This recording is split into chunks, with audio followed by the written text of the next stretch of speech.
بسم اللہ الرحمن الرحیم۔ السلام علیکم۔ عالمی وبا کرونا وائرس کے دوران امریکہ اور چین کی جنگ کی باتیں کیوں ہو رہی ہیں اور اس میں پاکستان اور انڈیا کا کیا کردار رہے گا؟ دوستو، 30 مئی 2017 کو امریکہ میں ایک کتاب شائع ہوئی تھی جو چند دنوں میں سب سے زیادہ فروخت ہونے والی تصانیف میں شامل ہو گئی تھی اور تمام پالیسی ساز، ماہر تعلیم اور صحافی اس کا مطالعہ کرنے لگے تھے۔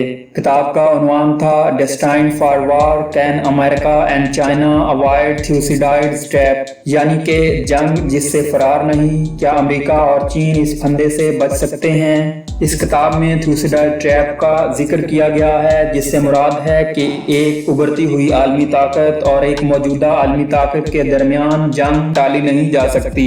ناظرین، آگے بڑھنے سے پہلے اگر آپ اس چینل پر نئے ہیں تو آپ سے گزارش ہے کہ آپ ہمارے چینل کو سبسکرائب کر لیں تاکہ آپ کو آنے والی نئی ویڈیوز ملتی رہیں۔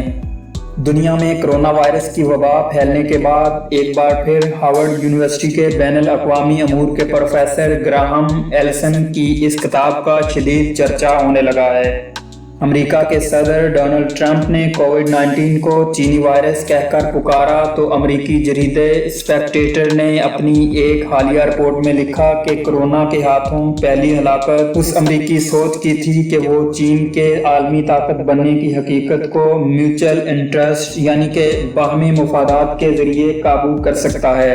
اس میگزین نے پروفیسر گراہم ایلسن کی کتاب کا حوالہ دیتے ہوئے لکھا کہ صدر ٹرمپ کا یہ بیان تھیوسیڈائڈ ٹریپ یعنی ایک ابھرتی ہوئی طاقت چین اور ایک موجودہ طاقت امریکہ کے درمیان نہ ٹلنے والی جنگ کے زمرے میں آتا ہے۔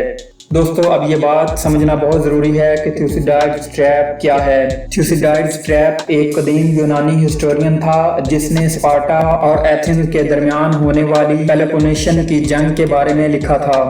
تھیوسیڈائڈز ٹریپ ایک ایسے عمل کا نام ہے جس میں اپنے وقت کی بالادست طاقت یہ خطرہ محسوس کرتی ہے کہ ابھرتی ہوئی طاقت اس کی جگہ لے لے گی اور وہ اسے روکنے کی کوشش کرتی ہے، اور اس کوشش میں لڑائی کا امکان بہت زیادہ ہوتا ہے۔ قدیم یونان میں جب اسپارٹا کو ایتھنز سے خطرہ محسوس ہوا تو جنگ ہوئی۔ پروفیسر گراہم ایلسن نے 500 برس کی تاریخ کو چھان کر ایسی 16 مثالوں کی نشاندہی کی ہے جس میں ابھرتی ہوئی طاقتوں نے پہلے سے موجود طاقت کا سامنا کیا اور 16 میں سے 12 کا نتیجہ جنگ کی صورت میں نکلا۔ اس کتاب میں برطانیہ اور جرمنی کی مثال بھی دی گئی ہے۔ جب 20ویں صدی میں جرمنی برطانیہ سے آگے بڑھنے والا تھا کہ بوسنیا کے شہر سراجیو میں ایک معمولی سے شاہی خاندان کے افراد کے قتل سے جنگ شروع ہو گئی، جسے دنیا آج دوسری عالمی جنگ کے طور پر یاد کرتی ہے۔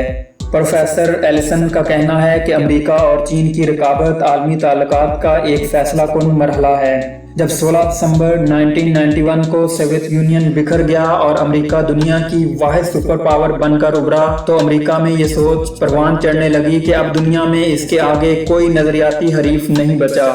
ناظرین، جب امریکی اہلکاروں نے کووڈ-19 کو پہلے ووہان وائرس اور پھر چینی وائرس کے نام سے تعبیر دی تو چین کی وزارت خارجہ کے ترجمان نے امریکہ کو متنبہ کیا کہ وہ چین کی طرف انگلی اٹھانے سے پہلے اپنے کام پر دھیان دے۔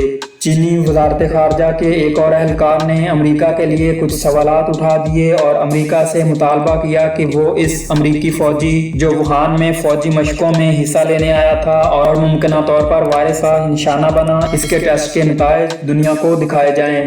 امریکی اہلکاروں کی جانب سے کووڈ-19 کو چینی وائرس کہے جانے کے بعد امریکہ میں چین کے سفیر نے امریکہ سے مطالبہ کیا کہ وہ وبا کو سیاسی رنگ نہ دیں۔ کووڈ-19 کے آنے کے بعد جب دونوں ملکوں کے درمیان فضا مزید کشیدہ ہوئی تو چین نے شائع ہونے والے گلوبل ٹائمز نے تھیوسیڈائڈز ٹریپ کے خالق پروفیسر گراہم ایلسن کا انٹرویو کیا اور موجودہ حالات کے پس منظر میں ان سے سوالات کیے۔ پروفیسر گراہم ایلسن نے کووڈ-19 کے حوالے سے لگائے جانے والے الزامات کو اصل مسئلے سے توجہ ہٹانے کی ایک بچگانہ کوشش قرار دیا۔ انہوں نے کہا کہ یہ امریکی اہلکاروں کی جانب سے صورتحال سے نمٹنے میں ایک ناکامی کو چھپانے کی ایک کوشش ہے۔ اس عالمی وبا کے دوران ایک نظریاتی بحث بھی جاری ہے۔ امریکہ جو لبرل ڈیموکریسی کا حامی ہے وہ چین کے نظام حکومت پر انگلیاں اٹھا رہا ہے جس میں کرونا وائرس کے پھیلاؤ کو چھپانے کا الزام سر فہرست ہے،